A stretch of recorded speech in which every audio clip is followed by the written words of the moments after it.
మీ ప్రార్థన అవసరతల కొరకు మమ్మల్ని సంప్రదించవలసిన ఫోన్ నెంబర్ 7032378154. దేవుని యొక్క వాక్యం చదువుకుందాం. కీర్తనల గ్రంథములో 20వ అధ్యాయము మొదటి 6 వచనాలు. కీర్తనల గ్రంథము 20వ అధ్యాయము మొదటి 6 వచనాలు.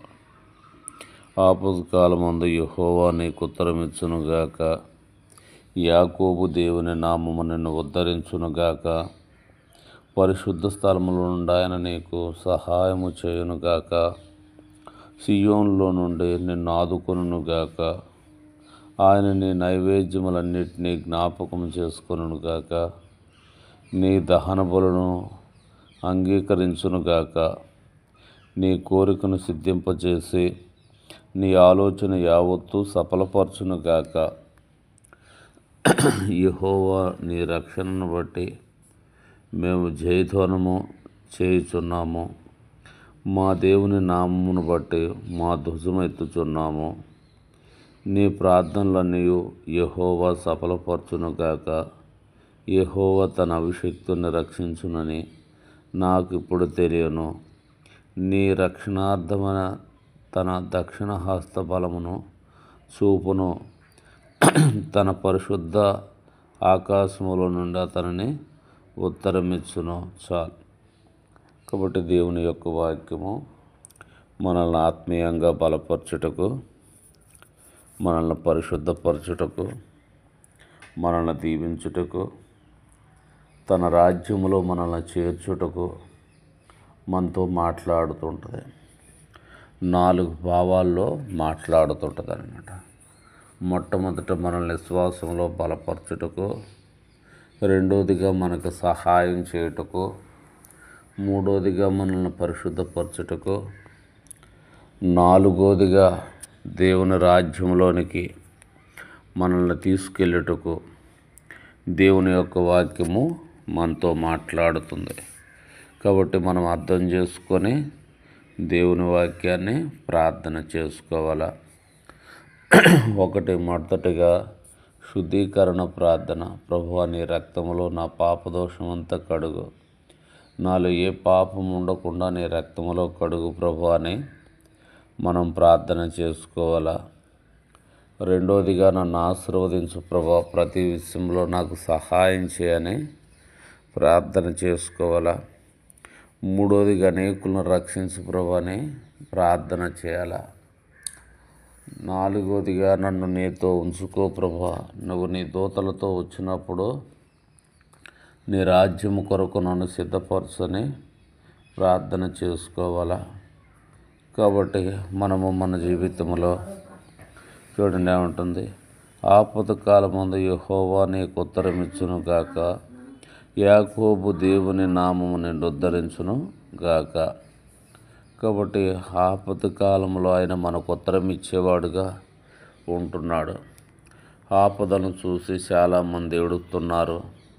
కొంతమంది అయితే చనిపోతున్నారు కూడా, కొంతమంది అయితే కనపడకుండా వెళ్ళిపోతున్నారు. అయితే ఆపత్కాలం అనేది మనిషిని భయపెడుతుంది. ఆపత్కాలం అనేది మనిషిని కీడులోకి, ఇంకా మరింత కీడులోనికి నెట్టేస్తుంది అన్నమాట. అయితే దేవుని యొక్క వాక్యం చెప్తుంది ఏమంటుంది, ఆపత్కాలమందు యెహోవా నీకు ఉత్తరమిచ్చునుగాక, యాకోబు దేవుని నామము నిన్ను ఉద్ధరించునుగాక. కాబట్టి ఆపత్కాలంలో ప్రార్థన చేస్తే నీకు ఉత్తరం ఇస్తాడు దేవుడు. ఏ అక్కరత అయితే తీర్చమని నువ్వు ప్రార్థిస్తున్నావో, ఏ అవసరత అయితే తీర్చమని నువ్వు ప్రార్థిస్తున్నావో, ఆ అక్కరతలన్నీ దేవుడు తీరుస్తాడు. తర్వాత చూడండి ఏమంటే, యాకోబు దేవుని నామము నిన్ను ఉద్ధరించునుగాక. యాకోబు యొక్క దేవుని నామము నిన్ను దీవెనలోకి నడుపుతుంది, నిన్ను ఆశీర్వాదములోకి నడుపుతుంది, నీకు మేలుకరంగా, నీకు మేలు కలుగుటకు మేలులోనికి నడుపుతుంది అన్నమాట. యాకోబు దేవుని నామం అంటే యెహోవా దేవుని నామం, యేసు క్రీస్తు ప్రభువారి నామము. చూడండి 2వ వచనం, పరిశుద్ధ స్థలములో నుండి ఆయన నీకు సహాయము చేయునుగాక, సియోన్లో నుండి నిన్ను ఆదుకొనుగాక. కాబట్టి నేను మన జీవితంలో మనల్ని దేవుడు మనతో మాట్లాడుతున్నాడు. పరిశుద్ధ స్థలములో నుండి ఆయన నీకు సహాయము చేయును గాక, సియోన్లో నుండి నిన్ను ఆదుకొనును గాక. కాబట్టి పరిశుద్ధ స్థలము పరలోకం అన్నమాట. పరిశుద్ధ స్థలం అంటే ఎక్కడ? భూలోకమంతా పాపలోకమే. భూలోకమంతా పాపము నివసించే లోకం. భూలోకంలో పాపము నివసిస్తుంది, పాపమే మనకి కనబడుతుందన్నమాట. కాబట్టి భూలోకమంతా కూడా పాపము నివసిస్తుంది. కాబట్టి పరిశుద్ధ స్థలం అంటే ఎక్కడ? పరలోకం. పరిశుద్ధ స్థలముల నుండి ఆయన నీకు సహాయము చేయును గాక. ఎలాంటి పరిస్థితిలోనైనా మనకు దేవుని సహాయం చేస్తాడు. మనకి అనారోగ్యము తీసివేస్తాడు, అప్పుల బాధ తీసివేస్తాడు, ఆర్థిక సమస్త విషయంలో సహాయం చేస్తాడు.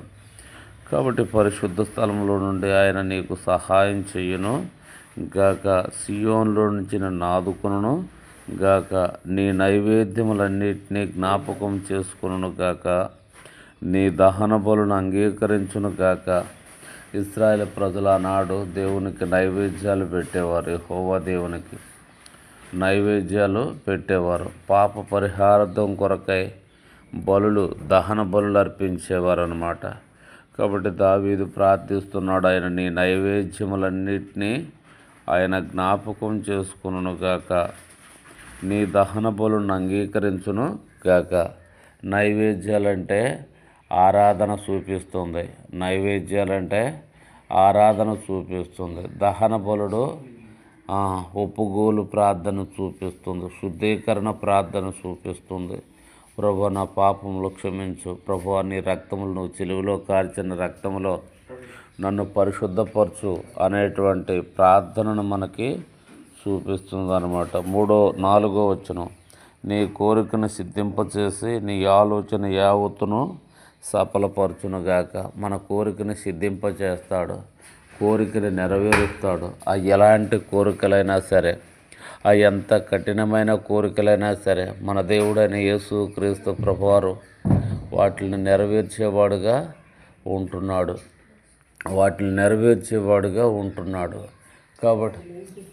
కాబట్టి నేను మన జీవితంలో నీ కోరికను సిద్ధింపచేసి నీ ఆలోచన యావత్తు సఫలపరచును గాక.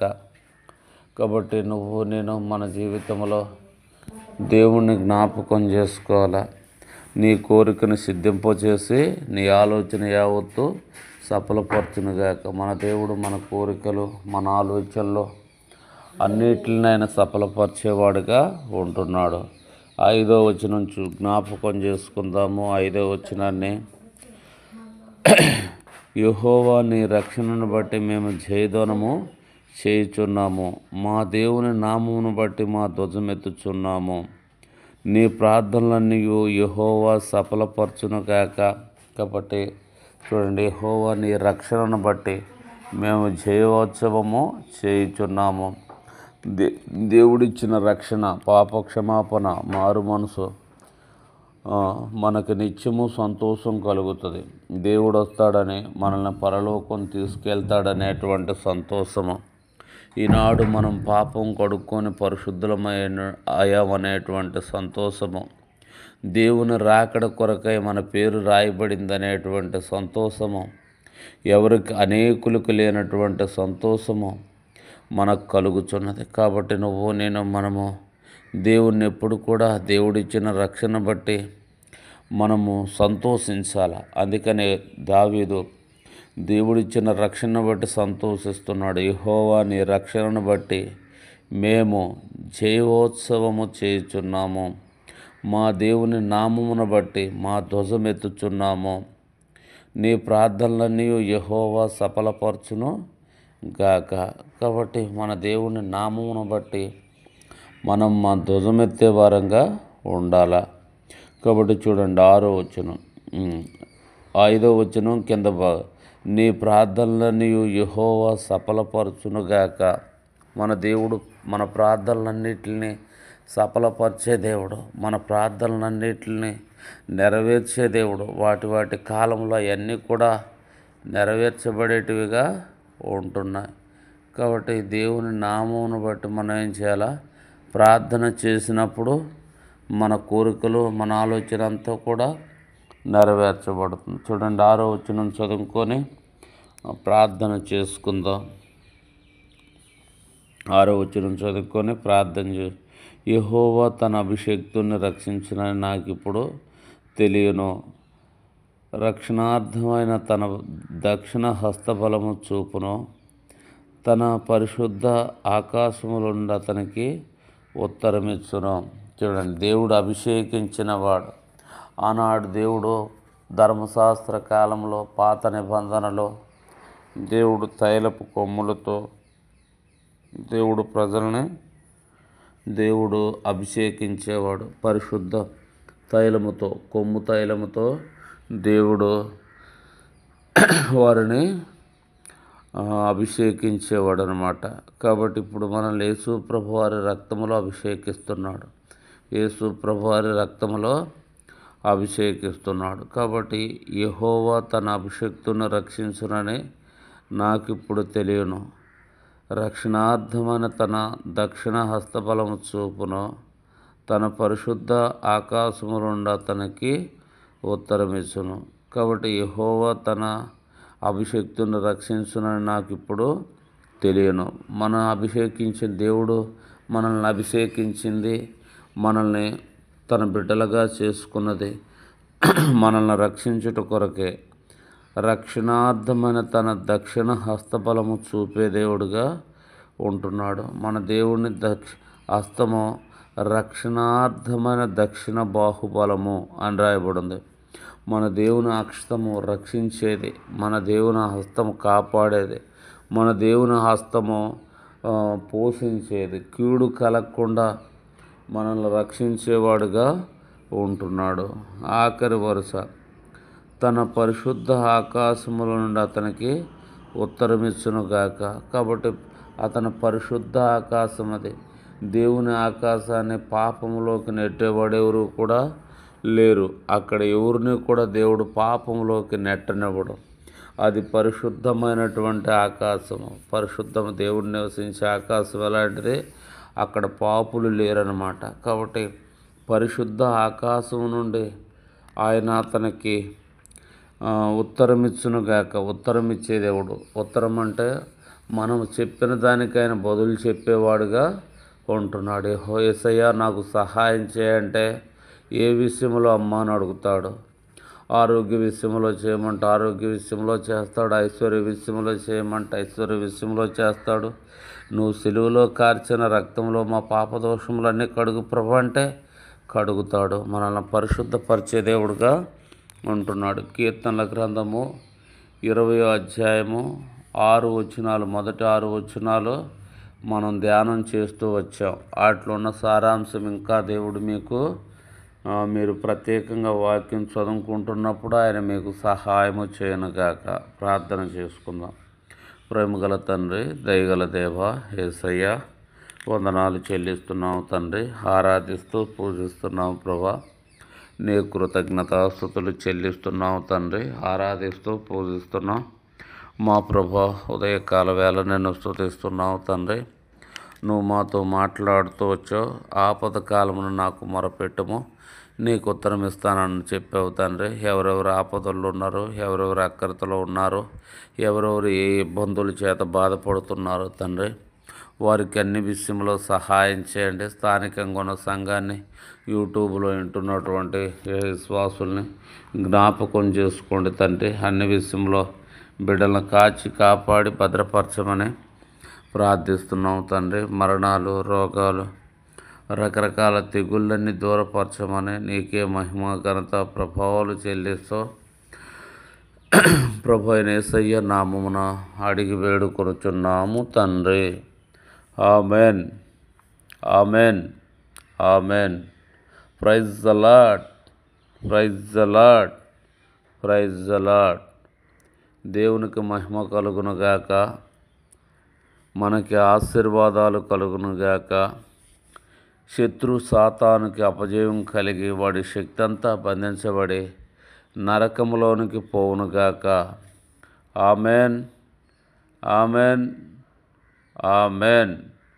ప్రియులారా, దేవుని బిడ్డలారా, మాతో మాట్లాడాలంటే మాకు ఫోన్ చేయండి, సబ్స్క్రైబ్ చేసుకోండి, మన ఛానల్ని బలపరచండి. ఇంకా ఈ మంచి వాక్యాలు మనం అనేకులకి వినిపిద్దాం. అప్పుడు దేవుని ప్రజలు ఆత్మీయంగా బలపడి వాళ్ళు కూడా మనతో పాటు పరలోకం వచ్చేవారుగా దేవుడు చేస్తాడు. కాబట్టి సబ్స్క్రైబ్ చేయండి, లైక్ కొట్టండి, మన ఛానల్ని ఇంకా ఆదరించండి. ఇంకా అనేకులు మన ద్వారా రక్షించబడాలి.